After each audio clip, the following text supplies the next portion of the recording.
Following the rules of faith and the church is not always easy. But what happens when all eyes are on you because the pastor is also your parent? Let's talk about the elephant in the room. Pastor's kids. Welcome to the Big E, the elephant in the room. My name is Melissa, and it is truly a privilege and honor to say we are on season three for the Big E, the elephant in the room. So we are so excited about starting this new season, and we have some great episodes and great guests to participate in some great conversations. So today we're going to be talking about pastors' kids. Now, pastors' kids, I know personally I have a family member as well as friends that are pastors' kids that have grown up in the church, and they have dealt with various obstacles and various just struggles over the years. And they have also turned their life around through just various things they have gone through. But we thought today it was very imperative to talk about pastors' kids to get their input and really see what they have been dealing with or what they have dealt with over the years being a pastor's kid. So today we will be talking to Charlene Parker, and we will also be speaking to Erica Dooley. Thank you, young ladies, for participating and being part of the Big E, the elephant in the room. How is it really growing up as a pastor's kid? Man, to say that is kind of like a broad question, really, to be honest, because there's levels to it. Because as you get older, you experience different things, and then, but ultimately, it is kind of like a roller coaster. You have your good moments. I've had my challenging moments, had my bad moments, my lonely moments. It's a story. And that's why we're diving into this, because a lot of people I feel don't really understand what you go through, and really honestly the very just impact of just your emotional roller coasters that you deal with, the expectations, and just really knowing what people are viewing of you. So Charlene, what is your input on that? My experience was a little different, because I didn't even know I was in a box that I had no idea I was in. I just lived my life. I always did. I didn't know people thought that, pastors' kids were the worst. I had no idea. So I always kind of just did my thing. I didn't pay attention to anyone. My parents, they allowed me to be who I was, who I am. They gave me that freedom, and I didn't realize that other people that was in the church probably had restrictions. So when they looked at me, they was assuming I had no idea. So for me, what do they call it? Ignorance is bliss. So I was blissful growing up, very. So do you think the expectations, even though your parents did give you a lot more leeway, and, just being who, and I personally, know you growing up as well, do you think your parents gave you more leeway from seeing other children that were pastors' kids? I mean, my understanding is they were kind of criticized a little bit, but they didn't really pay anybody any attention anyway. They did their own thing. My father was kind of a rebel. My mother didn't pay attention. She just was trying to get to work after church, I mean, after the Sabbath, just she had to pull her weight.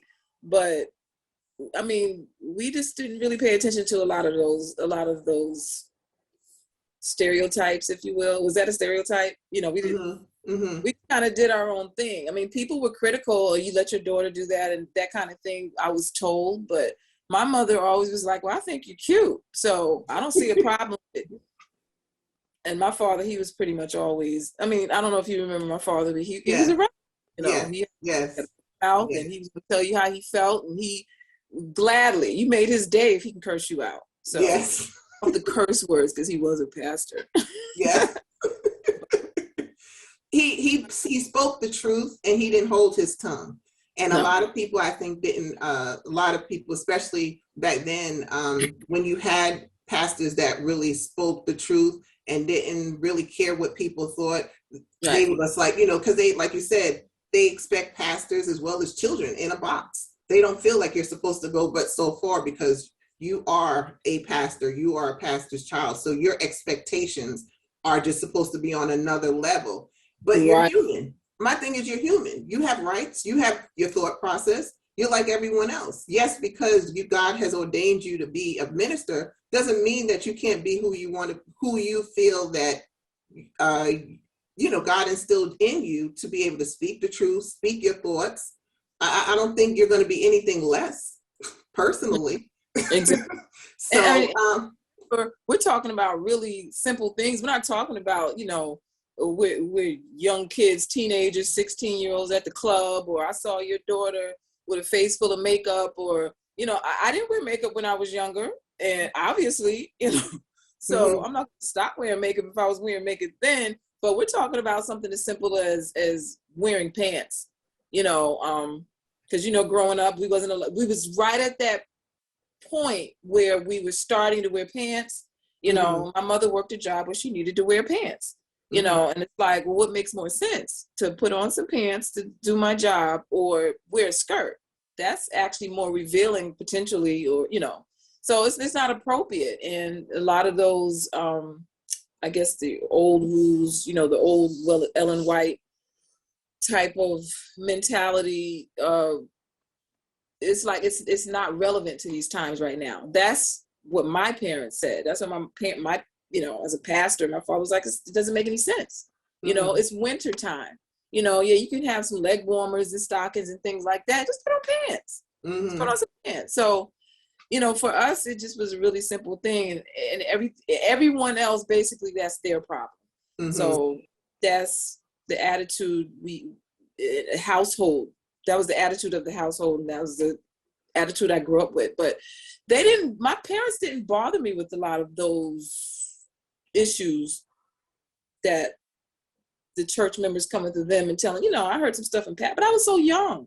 Yeah, you were so young. So with that being said, do you think, or did you ever feel that your friends that you associated with you befriended you because you were a pastor's kid, or did they have more expectations out of you, or try to even use you and take advantage of you because you were a pastor's kid? It's funny because at the time I had no idea. I had no idea of any of these things that you're talking, you know, but looking back, yes, now I do realize that, you know, friends would come over. I had a friend that would come over, she lived right around the corner. She would come over to use our phone because her parents, they didn't let her use the phone, and she came over all the time. I didn't know that she was potentially using me. She was my friend, but she was able to use the phone. Nobody had a problem with it. We literally didn't see, you know, so I'm unaware that people's parents are way more strict on them. And so they're assuming like, if my parents are that strict and he's the elder or the deacon or something like, or just a member of the church, then, oh my God, your father must be. So I was always getting this look like, you can do that? Really? You know, it was like, I'm like, what's the big deal? So I just didn't take that I didn't pay attention. But yes, they did. They did. Looking back, I know that I was being used for some things or befriended because of whoever, or, you know, yes, social climbers. And my parents were the last ones, you know, they was like, social climb, what are you talking about? You know? So, and my mother experienced that actually. So my mother experienced not being, I don't know, bougie enough, or not being pastor's wife enough, you know. So she was kind of self-conscious about the way she looked, being a short, dark-skinned woman. I didn't know how to play the pianos. I was supposed to be tall and light-skinned and actually be able to sing and play the piano and be this elegant woman. And she was just a country girl from the South. So I think her and my sister experienced more than me because I was literally not paying attention. Yes. But, yeah. So Erica, what is your thought process? Do you think that you had friends that kind of befriended you, took advantage, or used you, being a pastor's kid? Actually, it's almost the opposite. I feel like people didn't want to be my friend because I was a pastor kid. I just remember growing up where like I might start out with someone might befriend me and be nice, but then it's like over time they'll just shy away. It's even like that now. It's like it hasn't even stopped. I don't have and I'm very friendly, I talk to anybody. I don't meet a stranger, but for some reason it's always like I was always an outside no matter where I was. So it's like, I grew up in a house, my dad, preached, we go to church all the time, but it's like no one wanted to come near me. It was almost like they was afraid, or I don't know, but it was just like I don't know how that's possible, because you are just one of those individuals that you gravitate to and you just want to love and be around her. And I personally know her, and I just know, how can you not want to be around her? So that's their loss. That's how I feel. That's their loss. That's their loss. Yes. But I it's very unfortunate that you experienced that, and that you're still, even as an adult, that you're still dealing with individuals that don't want to be friends with you. And just to let everyone know, on this hindsight, Erica actually just got ordained as a minister. So that could also be, and that's congratulations to Erica. Thank you.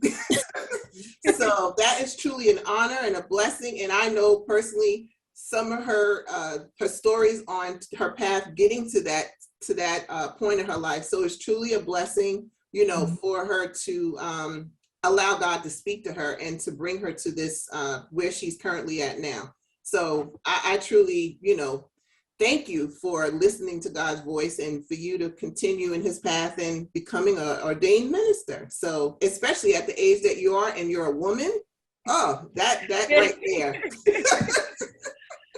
Ooh, yeah, my dad did it to me. He did.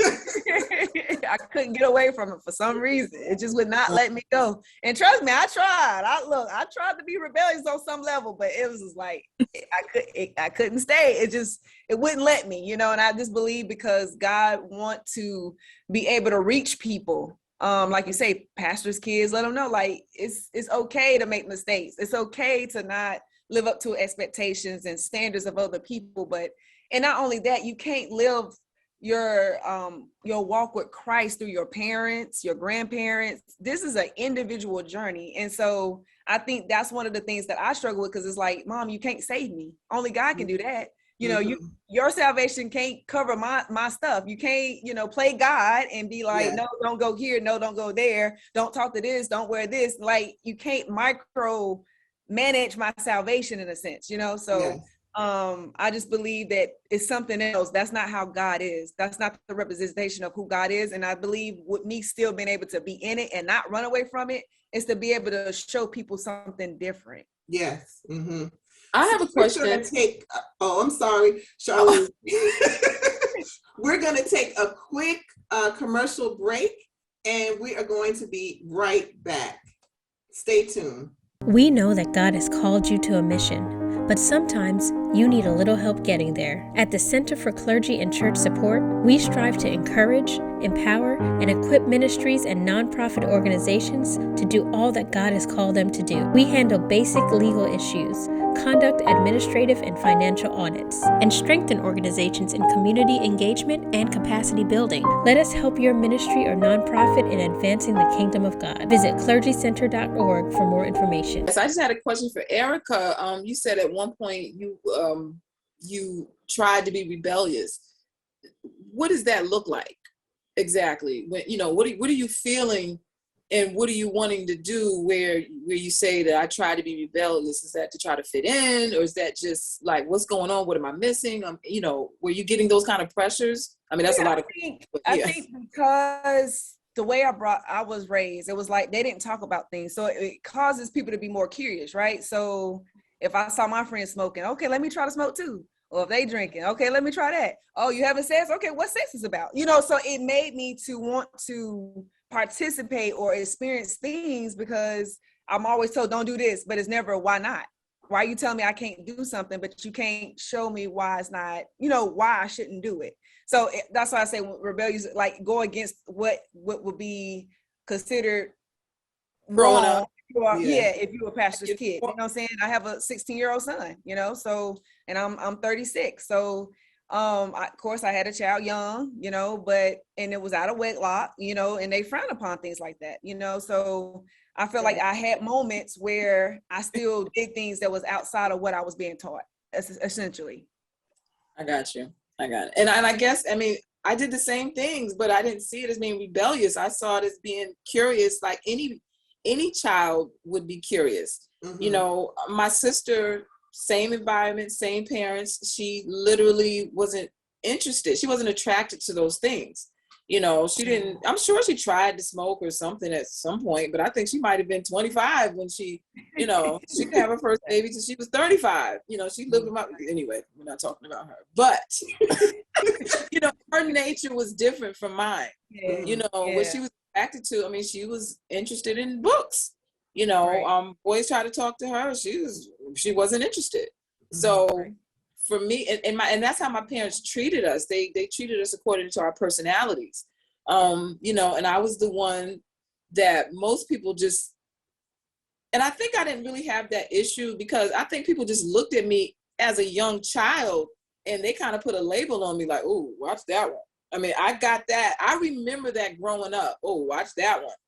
Oh, that's going to be the heartbreaker or, that's that, I was always the one that got that saying, oh, that's the fast one, or watch that one, or these comments as a little girl.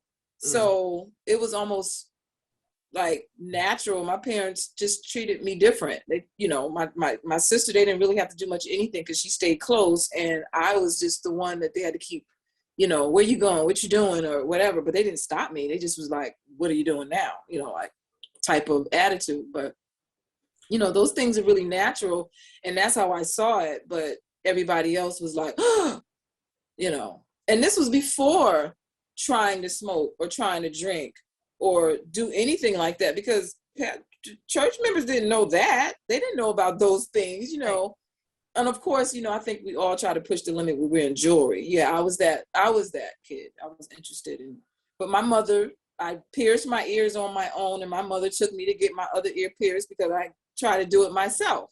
So let's just get your ear pierced. It wasn't about. I think I remember that during that time. I think I do remember. Big fake earring. It was this huge earring. And Mom was like, let me just get your ears pierced. And I remember that she would try to scare me with, oh, your father's going to get you. My father wasn't paying no attention to that. He had work to do, So let me ask you ladies do you think really the church can really provide, especially in today's world, a better support system to pastors' kids? I mean, I don't go to church. I'm not religious. I never was, and I never will be. So, but it has nothing to do with my upbringing. It's just, I mean, my mother literally said to me one time, she said, you never did like church, even as a baby. You was always, so that's my experience. But I didn't feel like that growing up. I was learning my lessons and I was happy to go because that's where all my friends were, so I knew things were different, but it just kind of went with the flow. Mm-hmm. What is your insight on that, Erica? Well, I definitely do think that a support group would be nice. You have small groups and e-groups for everything else. I think if we had something for kids that were or are pastor kids, they could actually have somewhere to talk, because it's interesting, because I remember I'm like, you can't label me as a pastor's kid. Yes, my parent is a pastor, but I'm not a pastor. I haven't even gave my life to Christ. Like, so you can't categorize me under something, and that's not how that works. You know what I'm saying? So I think really just continue to educate people in general. Like, don't do that. Don't hold us at a higher expectation. Cause like she mentioned, we're human. We all have personalities. We respond to certain things differently. We're not gonna all perceive things the same way, no matter how much we read the same scriptures. You know what I'm saying? So it's still, you're still going to get a different view on things regardless, because that's just how humans are. That's how the mind works, right? And so I think that if we have to let them know, encourage them, like, look, don't worry about what people are saying. Don't get focused on that. If you want to have a relationship with God, have the relationship that you want to have with God, and don't allow someone else to pick what that relationship should look like. And I think we're trying to do too much cookie cutter relationships with God, and then it's making people not want to have a relationship with God, because you try to make me to have it to look like yours, but that's not how it's designed. God loves us individually a certain way. Just like if you're a parent, one child you might have to stay on. Another child you might can just look at them, they straighten up. But it's still the same love, but it's just being demonstrated in different ways. And that's the same way how God is with us. He's going to demonstrate his love for all of us differently, but he still loves us all equally. So yes. And and I think that goes hindsight, not with just pastors, like you said, pastors' kids, that's just with us as a whole. Our spiritual walk is differently. Like Charlene said, she doesn't go to church anymore, but I'm not going to look at her any differently. God still loves her regardless. He loves her unconditionally. And what'd you say, Charlene? I'm sorry. Doesn't mean I don't respect the beliefs or, how I grew up. Yes, exactly. But actually, I didn't answer the question. I do think a support group will be great, and especially now that we have different avenues to actually have that happen, that we know that is actually an issue, and that our younger counterparts are coming up, and they're probably experiencing that, or maybe not. I don't know, because the world is different. So who knows? But I just talked to one lady. But I know growing up, far as trying to have a support system when it really wasn't a thing, it was just what people said. It was something people said, oh, pastor kids are the worst. Or who knew what we was going through? I mean, we didn't even understand depression or anything like that growing up. So who knew? We didn't speak out or speak up about those types of things. But and the reason why there is no pastor, because my father's tending to his church, and I am told this is who I'm supposed to support. So I didn't know what Pastor I'm sorry. What's your father's name? Stenbar. Yeah. Stenbar, or Pastor Williams, or Pastor Hall, or Pastor Flower. I don't know what they're doing. I only see them in school, or around the neighborhood. We lived in the same neighborhood. So I didn't know that. I didn't even think to ask the question, how are you doing being a pastor's kid? How's it going for you? We're not thinking that, because for me, it wasn't a problem. My sister, on the other hand, it was a big problem, but I do think that pastors' kids, us, and I think we should be held to a higher standard, but not a standard that's unrealistic, not assuming that we're not going to have the same issues as anyone else. But I think I should be held to a higher standard. When I come to church, I'm here to support my father. And when people look at me, they're like, what's your father teaching you? I had no idea that this was, but it's not a bad idea that, your parent has this position and you need to try somewhat to represent. That also wasn't explained. Did our parents sit down? I mean, maybe some parents did. My parents didn't. It's like, how do you think this looks? How do you think this makes this look? They was like, have a ball. You're a kid. Have fun.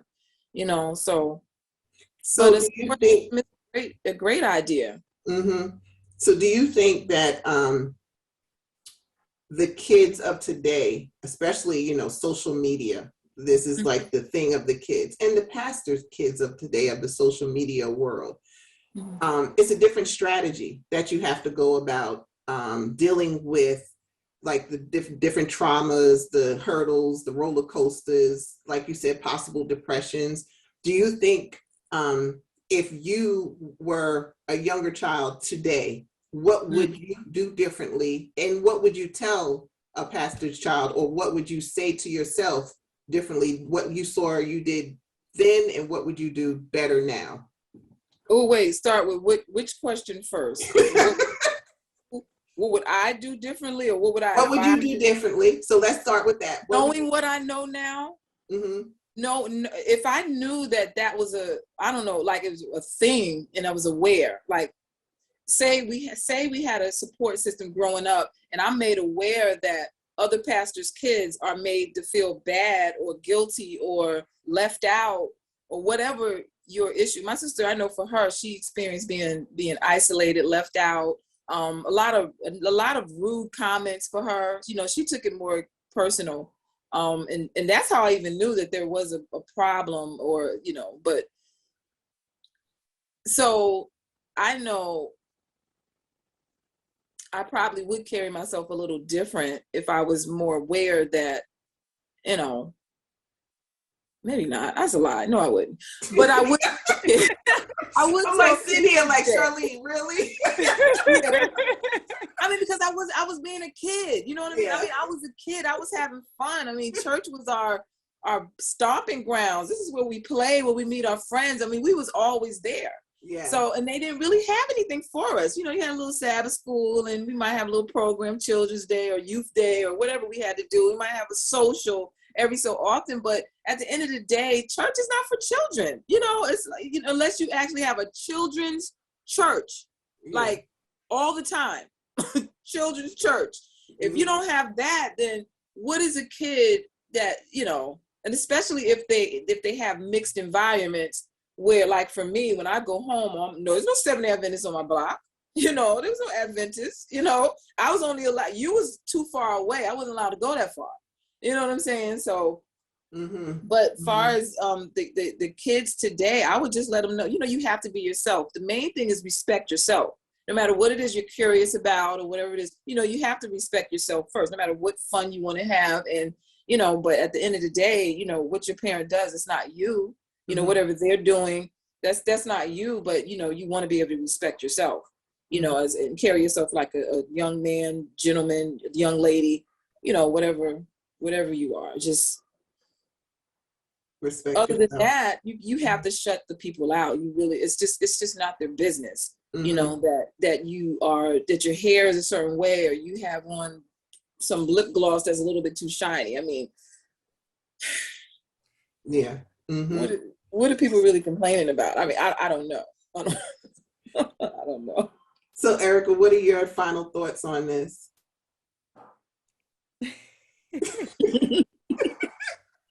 I was just sitting here thinking, I was just like, if I could talk to like the younger version of myself, some of the things I would have told myself is, one, love yourself, you know, be confident in who you are, regardless of the titles or the labels, what people try to put over you. Don't worry about it, to really ignore it. And that's what we got to do now, even even as my age right now, I still have to learn to, everybody's not going to receive me. Everybody's not going to like me. Everybody's not going to befriend me. Everybody's not going to understand me. But guess what? It's okay. That doesn't make me less of who I am. And I can still love on people regardless, you know? And so I just think it's just important to really love yourself. And I think once kids really grab hold, our youth, if they grab hold to knowing what does it mean to love yourself, and to just be confident in who you are, because regardless, we all were fearfully and wonderfully made. We're all special. We're all unique. We all going to look different, going to sound different, talk different, walk different. Everything's still going to be different because we're still our individual selves. And so I think if I could talk to myself, like I said, I would be more loving of myself. And if I can tell the youth today, like, love yourself, be okay with who you are, embrace who you are. Don't feel like you have to shrink yourself or change because people don't like it. And because that causes other issues. It causes you to go through a identity crisis. And I believe I went through something like that. It might have not shown on the outside, but on the inside, I was dealing with stuff, you know? So we just got to really just love ourselves and love people in general, you know? Well, ladies, I truly, truly appreciate you in this wonderful conversation. I know our viewers are going to love to hear from you probably again, because I would love to do a part 2 on this, because there's still so much more to dive in about pastors' kids. But at this time, like we always say at the Big E, thank you for watching the Big E, the elephant in the room, where we speak about the unspeakable. Have a wonderful evening.